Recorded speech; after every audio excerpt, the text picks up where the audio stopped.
First of all, young men, congratulations. Back in the back. Start with DeAndre the vet. DeAndre, just talk about, man, another tough win. Got a little shaky there at the end with the tech and the personal foul, but just talk about what this means and what kind of team you all have to grit out another big win like y'all did tonight. That's a great question.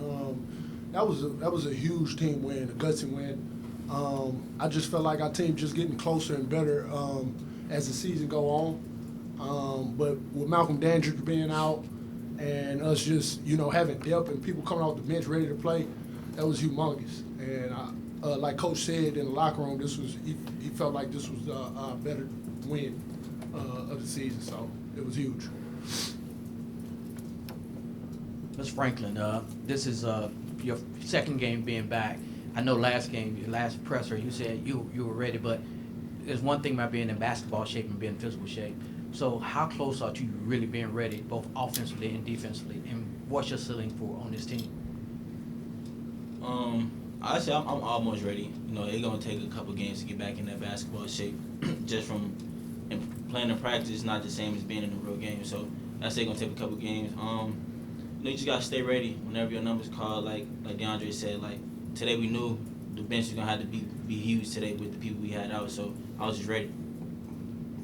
Then Damaria just said something about staying ready when your number is called. It's been a while since you've been on the floor. I think 11 days in a game, but step right up and just talk about or how do you feel about how you played tonight? I played decent. I could have did more on defense and rebound, help Drayton them out, but I think I did good. You gotta stay ready and stay in shape like they said. I just keep working out every day, just trying to be ready when my number called. DeAndre, what was this like for you mentally, this game? I mean, you get in foul trouble again. You make these huge plays late when they take the lead. Then you foul out and commit the technical foul. Like, what was this all like for you just emotionally, mentally, this experience? It was a lot of emotion. I'm an emotional guy, so everything counts for me. Every possession counts for me. And I'm not going to blame the refs or anything like that because I'm old enough to know I got to control my emotions, and I've been learning that for the past 2 years. And so, but this game was definitely a gutsy win, and it's teaching me to, be more under control when things happening and just, get the win. That's all. What are you thinking as you're walking to the bench after all that happened? Like, it looked like you guys might have the game locked up, and then. Well, I believe in my team, so I was just mad at myself that I, showed that much emotion, after that call. But definitely believed in my team that they'll finish off the game for sure. All right, question back here for DeAndre. Obviously, first half, you were in foul trouble, things of that nature. Talk to me about what was going on in your head in the locker room that, motivated you to, become a leader. Well, sorry, but, just find it within you, come out the gate, score 15 points in the second half, and, just overall shoot great. I think you shot 6 for 6 in that second half. So talk to me about what was going on in your mind in the locker room. Well, basically, I knew I stunk up the first half, so I had to come back the second half and be ready. And that's been the story these past few games, just, me being able to put two halves together.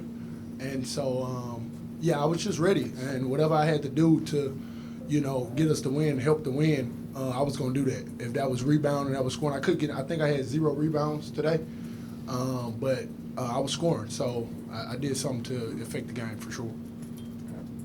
DeAndre, over here, how much did what the bench did in the first half, and KO in particular, just make things easier for you guys late because you could play a little bit more free? And then also, just how big was it for McCadden to kind of be right place, right time on that follow bucket on Kendrick's miss?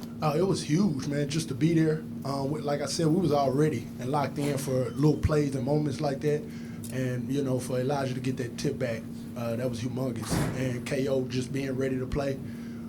The depth was ready, and we was ready to, win this game for sure. I got 2 questions, one for DeAndre and one for anybody. DeAndre, Kendrick said after last game that he had spoken to you about foul trouble and kind of helped hold you accountable, I guess. What was that conversation like, and what'd you gain from it, perhaps? Oh, I gained a lot. He just basically told me what everybody else is telling me. Just, control your emotions, go out there, be aggressive, but be smart at the same time. So he helped me out. And for any of y'all three, I know some of the calls may have been questionable, but 27 fouls, I think it's the second or third game where you guys have racked up a ton. What's it going to take to kind of play more disciplined and play more under control? I just say we just gotta move our feet better. Just rely on the help behind us and just wall up. I feel like we get those things done and just talk on the defense end mostly. I feel like we'd be fine after that. And DeAndre back here. How quickly in a game do you know it's going to be called close? There's going to be a lot of fouls. They're not going to allow the physicality. And when you know that, how does that, if it does at all, adjust the way you have to play a game? It's kind of a little confusing at first. They'll call it close and then they won't. So I kind of be mixed up on that. But at the same token, I just try to be solid. And sometimes I get those fouls because I'm aggressive. And I just got to be better in, like I said, controlling my emotions earlier, for sure. Question for Johnathan and Damaria. Start off with Johnathan. Johnathan, for your career, you've been mostly a slasher, but now you've been a three-point shooter. What's that been like for you to have that on the college level?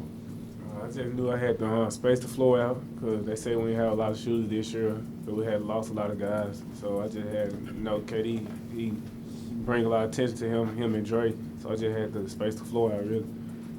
So, Damaria, it's your first home game. What was it like to hear the crowd, give you so much support? It was amazing. I heard it before I even played, with me just sitting out and everybody encouraged me to get back. So I think it felt good, and I can't wait to play again. Hey, DeAndre, this is the next few games coming up is your respect part of your schedule. Mm-hmm. You got more to lose in the game. So how do you go out with the same energy, when the teams that are not as highly respected as the A&M, the Alabamas, that you show up and do what you need to do at the start of the game so you don't be in a dogfight at the end of the game?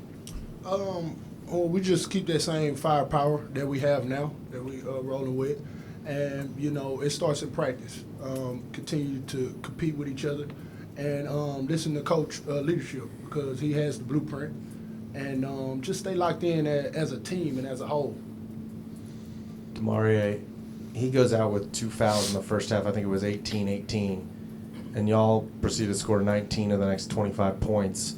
That unit you guys had out there, I think Johnathan was out there for a good chunk of it. Like, how important do you think that was? How much confidence do you think you guys gained from doing what you did in that first half? I think we gained a lot of confidence. It's not like we didn't go in there without the confidence. Like, we are really good players. We just had to step up in that moment. So I feel like confidence is always there. We just got to just be ready whenever.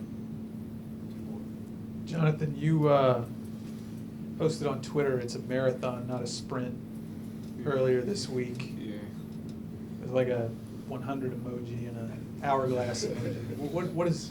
What prompted you to do that, and what did it mean, and just... Cause I hear a lot of stuff like throughout the season. I just hear everybody talking about why he ain't playing, why he ain't doing this. And Rome wasn't built in one day, so just gotta be ready with my name called, really. Was there one thing in particular that, or was it just the build-up that you saw that made you... Yeah, I just heard why he ain't playing. They just bashing teammates, coach, why he not putting Johnathan in. Just had to be ready, though. DeAndre, I don't mean for y'all to get ahead of yourselves, but you've been around here for a while, and this team has a real chance, it seems like, to finish the regular season in its entirety with 4 or 5 losses. Obviously, it'd be the best record by far that you've been a part of. How would you kind of describe the atmosphere and kind of the vibe around the locker room, around the team at this point in the season versus the past at the end of non-conference? It's great. Like I said earlier, we just got to continue to build that togetherness going in conference play. And our confidence, I feel like, is building up for sure just off these wins that we're getting. But at the same token, we just got to continue to stack up wins. That's the main thing right now. And but the vibes are good in the locker room, and obviously in games, the crowd. The vibes are real good, for sure. You said the lack of respect with United has kind of fueled this, wanting to kind of make that statement and prove people wrong. Does that matter to you? Definitely. Nobody want to be disrespected. We feel like we can play with the best of them for sure. But we're just gonna do our part on just staying together and winning games. Thanks, guys.